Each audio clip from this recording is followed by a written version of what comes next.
আমি এখন মাননীয় সদস্য নাজমা আক্তার মহিলা আসন ৩৭-কে তার বক্তব্য রাখার আহ্বান জানাচ্ছি। আপনার সময় ১৫ মিনিট।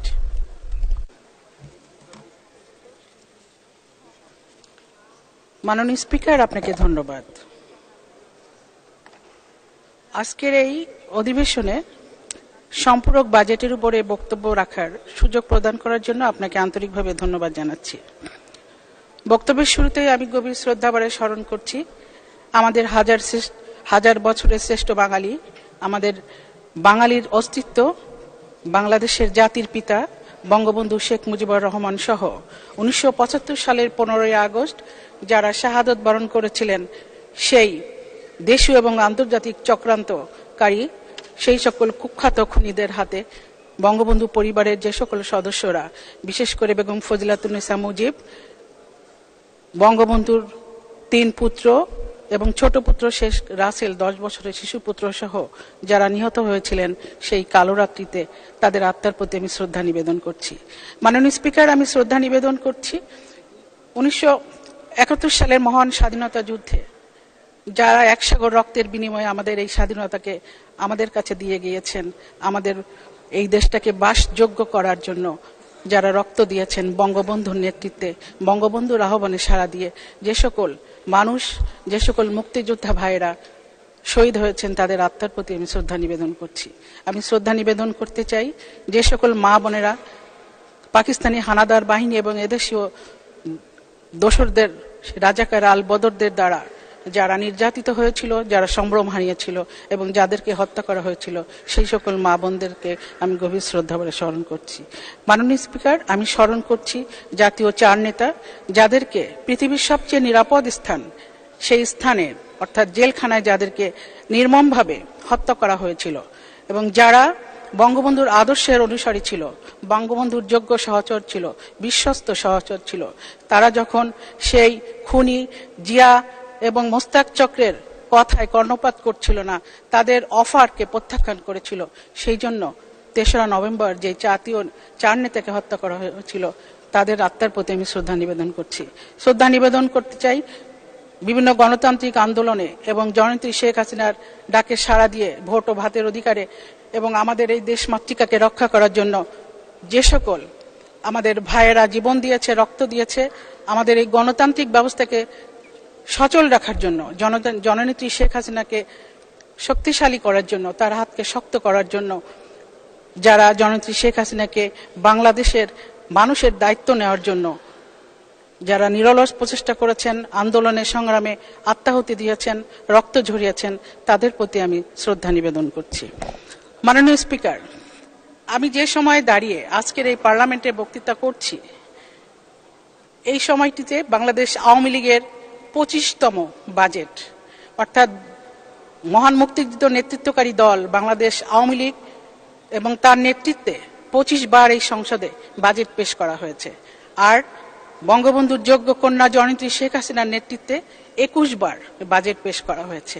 সুতরাং সেই জন্য বাংলাদেশ আওয়ামী লীগকে এবং বাংলাদেশের আওয়ামী লীগের আজকের এই প্রধান নেত্রী, বাংলাদেশের মানস কন্যা, মানবতার মা জননেত্রী শেখ হাসিনাকে আন্তরিক শুভেচ্ছা এবং অভিনন্দন জানাচ্ছি। মাননীয় স্পিকার, আমি বাজেট অত বেশি বুঝি না, আমি অর্থনীতির ছাত্রী না, কিন্তু আমরা জানি যে প্রতিটি রাষ্ট্রের আয় ব্যয়ের হিসাব এবং প্রতি বছরে যেটি সংসদে পেশ করা হয়, আমরা জানি আমাদের সংসদে প্রতি বছর এই জুনে বাজেট অধিবেশন বসে এবং আমরা প্রতি বছরে আমাদের অর্থ মন্ত্রণালয় থেকে ব্যাখ্যা দেওয়া হয় কত খরচ করবে, কত আয় করবে, এবং আয়ের ব্যাখ্যা দেওয়া হয় কিভাবে আয় করবে, কিভাবে খরচ করবে। আর যে ঘাটতি বাজেটের কথা বলা হয়, সেই ঘাটতি বাজেট কিভাবে আর্ন করবে, সে দেশীয় উৎস থেকে অথবা বিদেশি সংস্থার থেকে বা ঋণ অনুদান থেকে, এটা বৃত্তান্ত বর্ণনা এই সময় দেওয়া হয়। তার পাশাপাশি আরেকটি বিষয় আছে, সেটি হচ্ছে সম্পূরক বাজেট, যেটির উপরে কথা বলার জন্য আপনি আমাকে সুযোগ দিয়েছেন। সম্পূরক বাজেট হচ্ছে প্রতিটি মন্ত্রণালয় তাদের কর্মকাণ্ড পরিচালনার সময় ওই অর্থ বছরের মধ্যে যে অতিরিক্ত টাকা তাদের প্রয়োজন হয়, অর্থাৎ নির্দিষ্ট বরাদ্দকৃত অর্থের বাইরে যে অতিরিক্ত টাকা তারা খরচ করার অনুমতি পান এবং সেটি যখন মহান সংসদ কর্তৃক পাশ হয়, সেটি হচ্ছে, আমি মনে করি সেটি হচ্ছে সম্পূরক বাজেট, সহজ ভাষায় আমি যেটা বুঝি। এবং এই সম্পূরক বাজেট আমরা দেখেছি গতবার প্রায় 62টি মন্ত্রণালয় এবং বিভাগের মধ্যে 20টি মন্ত্রণালয় এবং বিভাগ অতিরিক্ত বাজেট নিয়েছেন এবং তারা খরচ করেছেন। বাদবাকি মন্ত্রণালয়গুলো অর্থাৎ 40টি মন্ত্রণালয় এবং বিভাগ তারা কম খরচ করেছেন। সেটি আমাদের গত 30 জুন 2023 এই মহান সংসদে সেই সম্পূরক বাজেট পাশ হয়েছে, যার উপরে বিরোধী দলের মাননীয় সংসদ সদস্যরা বক্তব্য রেখেছেন, আমরা শুনেছি। আমরা তখন বক্তব্য দেখার সুযোগ পাইনি। যাই হোক, মাননীয় স্পিকার, আমি মনে করি সম্পূরক বাজেট দেশের প্রয়োজনে, সরকারের প্রয়োজনে, বিশেষ করে মন্ত্রণালয়গুলি যখন কাজ করে তাদের প্রয়োজন হয়, এটি দিতে হয়।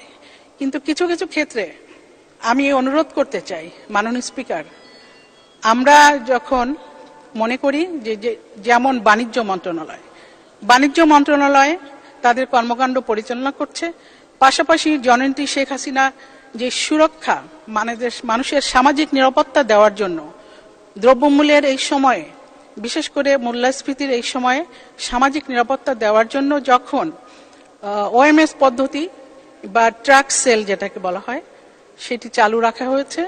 এবং আমি মনে করি বাণিজ্য মন্ত্রণালয়কে, বাণিজ্য প্রতিমন্ত্রী মহোদয়কে অনুরোধ করতে চাই, এই যে ওএমএস পদ্ধতি বা ট্রাক সেল যেটি করেন, ঠিক আছে, এটি করছেন, সাধারণ মানুষের উপকার হচ্ছে। আমরা তো নিশ্চয়ই জানি, আমরা বিভিন্ন নেতৃবৃন্দের বক্তব্য থেকে কি শুনলাম, আমরা দেখলাম বাংলাদেশে অতি দরিদ্রের সংখ্যা এখন অত নেই, 23% থেকে এখন 5%। কিন্তু মধ্যবিত্ত যারা আছেন তাদের কিন্তু সংসার চালাতে কষ্ট হয়।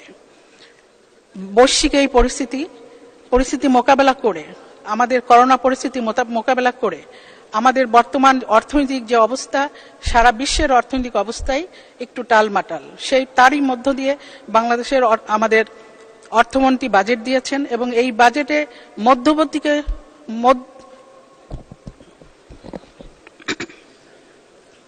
মধ্যবিত্তকে সুরক্ষা দেওয়ার জন্যই আমার মনে হয় মাননীয় প্রধানমন্ত্রী সবচেয়ে বেশি প্রচেষ্টা নিয়েছেন। সেই জন্য যখন রাস্তায় দাঁড়িয়ে আমাদের দেশের মধ্যবিত্তরা লাইন দিয়ে ট্রাকে চাল, ডাল বা নিত্য প্রয়োজনীয় দ্রব্যগুলি সংগ্রহ করে, অনেকেই কিন্তু লজ্জাবোধ করে মাননীয় স্পিকার, কারণ তারা এত গরিব না। তারা মনে করে, আমার অনেকের সঙ্গে কথা হয়েছে, তারা মনে করে যে এটির যদি একটি বিশেষ ব্যবস্থায় কোন একটা নির্দিষ্ট জায়গায় ন্যায্য মূল্যে যদি এটি সরবরাহ করা হতো, তাহলে মধ্যবিত্তরা এই লাইনে দাঁড়িয়ে রোদে বৃষ্টিতে ভিজে তাদেরকে কষ্ট করতে হতো না। বঙ্গবন্ধু শেখ মুজিবুর রহমান কিন্তু একসময় করেছিলেন ন্যায্য মূল্যের দোকান। আমরা জানি সেই ন্যায্য মূল্যের দোকান থেকে প্রতি মাসে নির্দিষ্ট সময় গিয়ে একটি পরিবার তাদের মাসের বাজার সংগ্রহ করত, নিত্য প্রয়োজনীয় জিনিসগুলি সেখান থেকে তারা নিত। কিন্তু এখানে দেখা যাচ্ছে রাস্তার উপর দাঁড়িয়ে একজন মধ্যবিত্ত নারী যখন দাঁড়ায়, তখন তাকে চিন্তা করতে হয় তার সন্তান যদি তাকে দেখে, কিংবা তার সন্তানকে পরবর্তীতে হয়তো কোথাও বিয়ে দেবেন বা বিয়ে দিয়েছেন, তার সেই শ্বশুরবাড়ির মেয়ের শ্বশুরবাড়ির লোকজন যদি দেখে তার শাশুড়ি রাস্তায় দাঁড়িয়ে একটা মধ্যবিত্ত পরিবার নিত্য প্রয়োজনীয় দ্রব্য কেনাকাটা করছে, তখন তার কাছে জিনিসটা অত্যন্ত কষ্টের মনে হয়। আমাদের সরকারের দায়িত্ব কাউকে কষ্ট দেওয়া না। আমরা তো পর্যাপ্ত বরাদ্দ দিচ্ছি, আমরা তো সামাজিক সুরক্ষার জন্য জননেত্রী শেখ হাসিনা প্রাণপণ চেষ্টা করছেন। তাছাড়া আমাদের রাষ্ট্রের কি এতটুকু সম্পদ নেই যে কোথাও একটি নির্দিষ্ট জায়গা বরাদ্দ করে সেই জায়গায় এই মধ্যবিত্ত মানুষগুলিকে তাদের যে বরাদ্দ, সেই বরাদ্দগুলিকে তাদেরকে প্রোভাইড করা। মাননীয় স্পিকার, করোনাকালীন সময়কে আমরা মোকাবেলা করেছি। জননেত্রী শেখ হাসিনা আমাদের স্বাস্থ্য ব্যবস্থার ব্যাপক পরিবর্তন ঘটিয়েছেন। বিশেষ করে কমিউনিটি ক্লিনিক উনি স্থাপন করেছেন সারা বাংলাদেশে। হাজার হাজার কমিউনিটি ক্লিনিক যারা বিএনপির সময় বন্ধ করে দিয়েছিল, সেই সাধারণ মানুষের হাতের নাগালের যে স্বাস্থ্য সেবা, সেটি কিন্তু জননেত্রী শেখ হাসিনা পুনরায় চালু করেছেন। জননেত্রী শেখ হাসিনা আশ্রয়ণ প্রকল্প করেছেন, যে আশ্রয়ণ প্রকল্পের মাধ্যমে আমাদের দেশের, আমি পরিসংখ্যান দিয়ে বলতে পারবো মাননীয় স্পিকার, হাজার হাজার পরিবার তারা আজকে আশ্রয় পেয়েছে। যাদের জমি নাই, ঘর নাই, তারা ঘর পেয়েছে।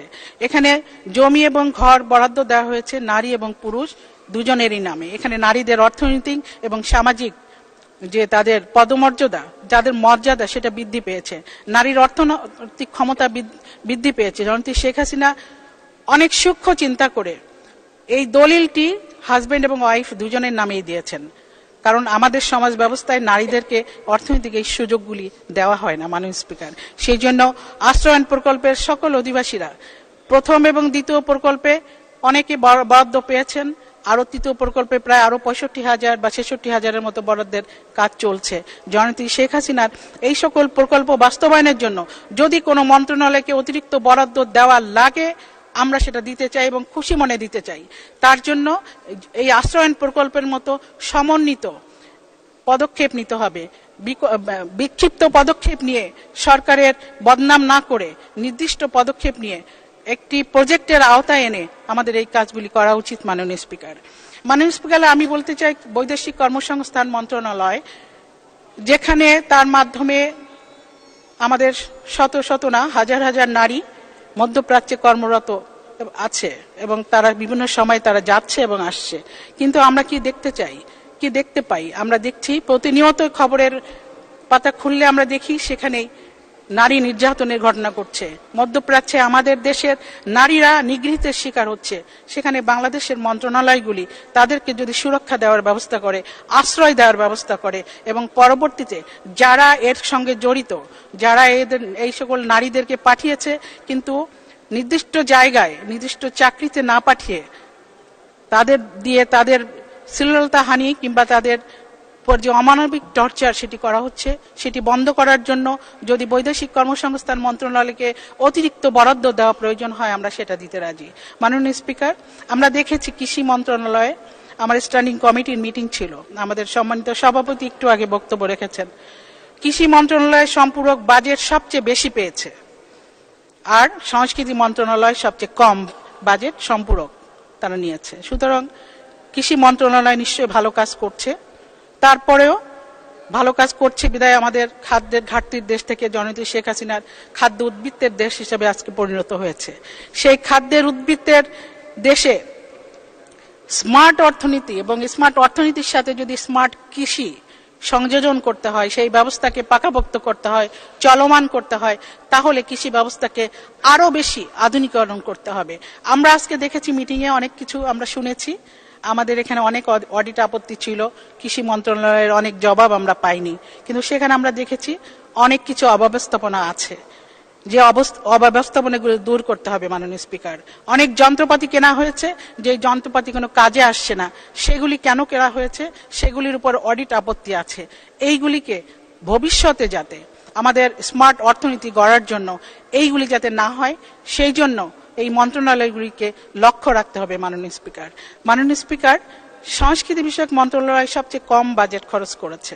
আমার মনে হয় সংস্কৃতি আমাদের জীবনের অঙ্গ এবং সংস্কৃতি বিকাশের মধ্য দিয়েই আমাদের সমাজ বিকশিত হয়, আমাদের মননের বিকাশ ঘটে। সুতরাং এই সংস্কৃতি মন্ত্রণালয়কে আরো বেশি যদি বাজেট দেওয়া প্রয়োজন হয়, আমরা সেটা দিতে আমি রাজি থাকতে চাই, কারণ আমি মনে করি সংস্কৃতি এবং শিক্ষা এই খাতে পর্যাপ্ত বরাদ্দ তো দিতেই হবে, পাশাপাশি অতিরিক্ত বরাদ্দ প্রয়োজন হলেই আমরা যেন সেটা দিতে পারি, সেই দিকে লক্ষ্য রাখতে হবে।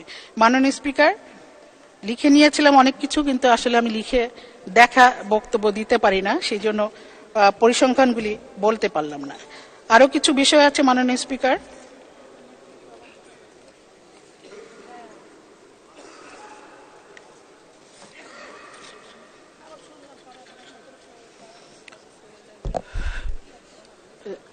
মাননীয় স্পিকার, জননেত্রী শেখ হাসিনা সবকিছু ত্যাগ করে ৭৫ সালের 15 আগস্টের বিয়োগান্তক ঘটনার পরেও উনি বাংলাদেশের মানুষের, দুঃখী মানুষের মুখে হাসি ফোটানোর জন্য উনি প্রাণালস চেষ্টা করছেন। তার এই প্রচেষ্টাকে আমরা আরো বেগবান করতে চাই। বাংলাদেশের মানুষ জননেত্রী শেখ হাসিনার উপর আস্থাশীল। বাংলাদেশের মানুষ মনে করে যতদিন শেখ হাসিনার হাতে বাংলাদেশ, পথ হারাবে না দেশ। সুতরাং আমরা জননেত্রী শেখ হাসিনার নেতৃত্বে এগিয়ে যেতে চাই। তার সরকারের স্মার্ট বাজেট, স্মার্ট বাংলাদেশ বিনির্মাণে সহযোগিতা করবে, এই প্রত্যাশা রেখে আমি আমার বক্তব্য শেষ করছি। মাননীয় স্পিকার, আপনাকে ধন্যবাদ। ধন্যবাদ মাননীয় সদস্য।